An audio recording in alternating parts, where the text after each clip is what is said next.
কি হয়েছে? Aunty please, ওকে মারেন না আন্টি। কি করবি?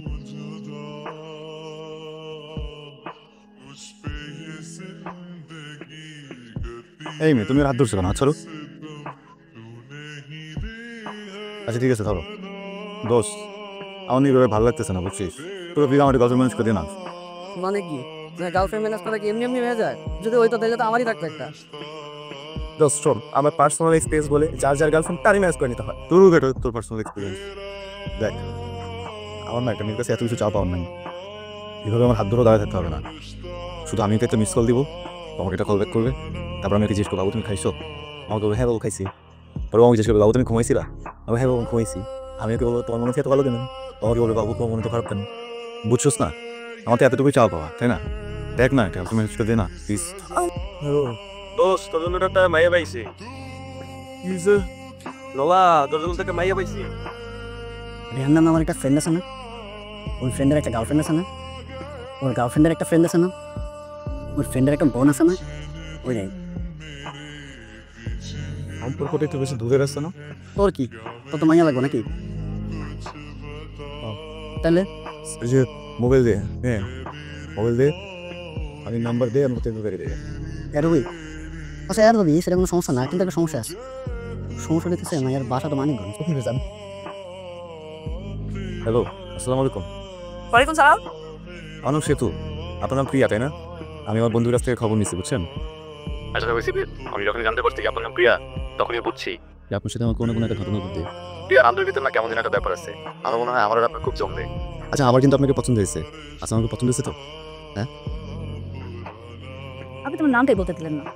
কেমনে বুঝবো যে আপনার আমার পছন্দ হয়েছে কি হয় নাই? আপনার সাথে আমার কোনদিন দেখা হয়েছে? কোনদিন দেখছি আপনাকে?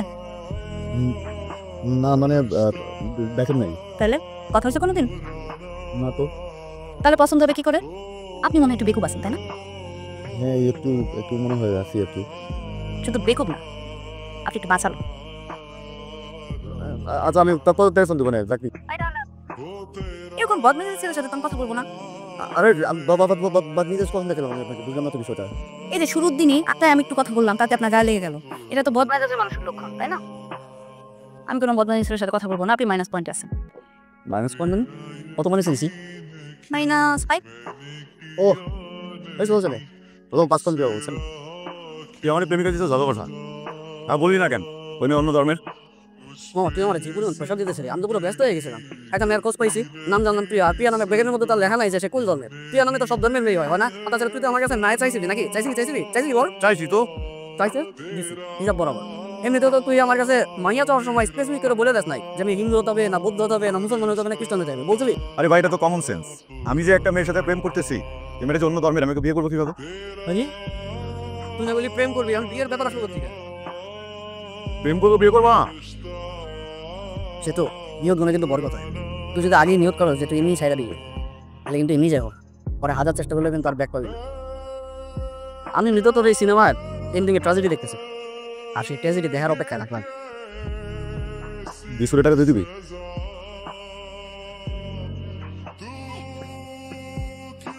কি হয়েছে? এরকম করে পালাইছো কেন? কোনো সমস্যা? অনেকগুলো সমস্যা। প্রথম থেকে বলি, হ্যাঁ। সমস্যা নাম্বার 1, আমি একটু লজ্জা পেয়েছি।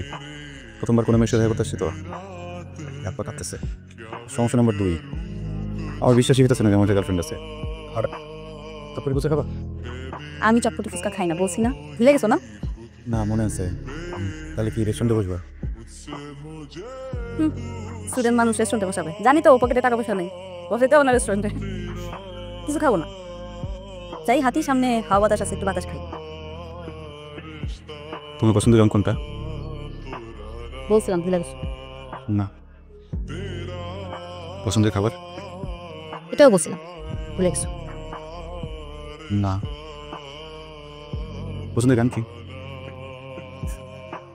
গান তো চেঞ্জ হয়, এক এক সময় একটা পছন্দ হয়। এখন গানটা একটু চেঞ্জ হয়েছে, আগের গানটা এখন আর পছন্দ না, নতুন একটা পছন্দ।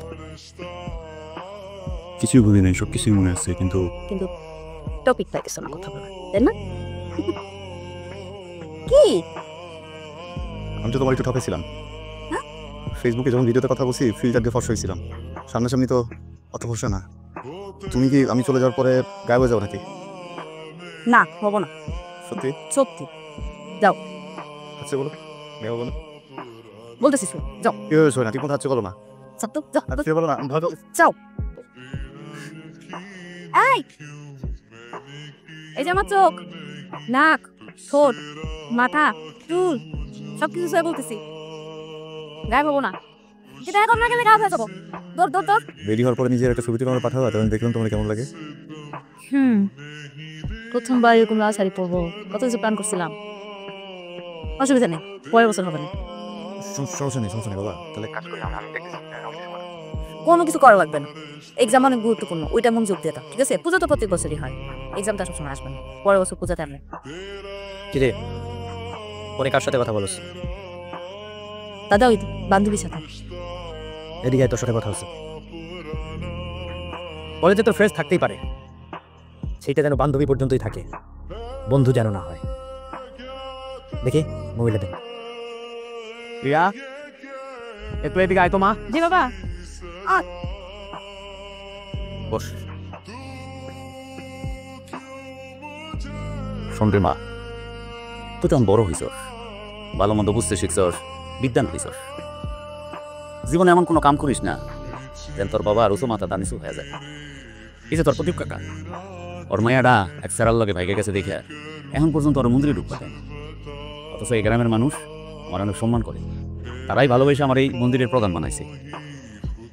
জীবনে এমন কোনো কাম করিস না রে মা, যেন আমি সমাজে মুখ দেখাইতে না পারি। আমি মহিলা যাবো মা, সত্যি আমি মহিলা যাবো। এই হেল্পটা করতে হবে বন্ধু। আমি কিন্তু বাসায় বলছি যে আমি পিকনিকে যেতেছি পিয়াসির সাথে। হ্যাঁ, আমার ওর সাথে দেখা করাটা খুবই জরুরি, এটা যাইতেই হবে, কিছু করার নেই। আর শোন, বাসা থেকে যদি তোর ফোন দেয় মা, তুই বলবি যে আমি ওয়াশরুমে গেছি বা বাইরে আসি, একটু দূরে আসি, তারপর পরে কনফারেন্স করে আমরা একটু ব্যবস্থা করবো। হ্যাঁ, একটু কর, একটু ম্যানেজ কর। আর খবরদার এর মধ্যে কিন্তু আমার বাড়ির আশেপাশেও আসবে না। আমার দাদারই তো চিনিস না, আমার দাদা যদি জানতে পারে আমাদের মায়েরা ফেলবে। তো খুব সাবধান, একদম কাকপো। ফোন দিচ্ছে না কেন? আমি দেখিনি। এই কি হয়েছে তোমার? শরীর খারাপ নাকি? হ্যাঁ, না, আমার মনে কেমন যেন কামড় দিতেছে। ফোন না ধরার পর থেকে না খুব খারাপ লাগতেছে। তুমি একটু ভিডিও কল এসে তোর, ভিডিও কল। তুমি একটু ভিডিও কল আসো। আমি একটু পরে কথা হিন্দি ভিডিও কল। আমি তোমার বলছি না ভিডিও কল আসো, তুমি ভিডিও কল আসো।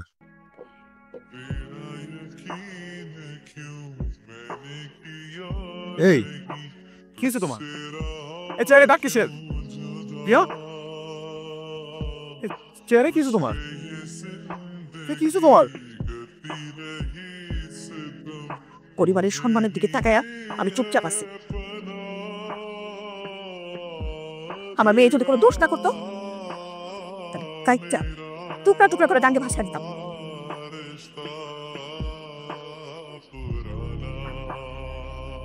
তোমার বোন যদি এরকম কোনো অনৈতিক সম্পর্ক করতো, তুমি ভাই হয়ে প্রতিবাদ করাতে, তোমার উপর যদি এরকম কেউ আচরণ করতো, তখন তোমার মা কি করতো? তোমার মা তো আছে না, আর বাবা? তুমি এক কাজ করো, তুমি না আমারও বাইরে ফেলাও, ওর বাবারও বাইরে ফেলাও, আমার ঘর বাড়িতে আগুন জ্বালিয়ে দাও। তোমার যত লোকজন সব নিয়ে আসো। দাঁড়া আসো কেন? পরিবার যে আমাকে মেনে নেবে না এটা আমি জানি। আমি যখনই সম্পর্কে প্রথমবার গেছি, আমি জানতাম না ও হিন্দু। আমি শুধু নামটা জানতাম, প্রিয়া। আপনি আমাকে একটা কথা দিবেন? আপনি কখনো ওর গায়ে হাত দিবেন না, আপনারা কেউ ওর গায়ে হাত দিবেন না।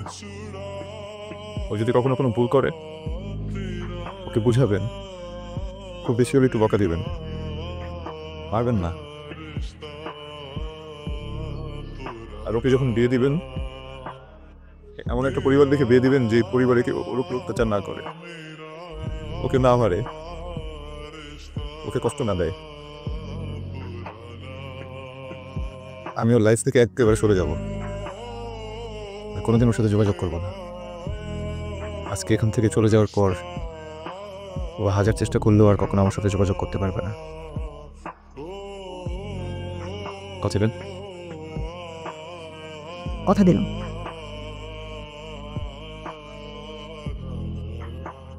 কথা দিলাম।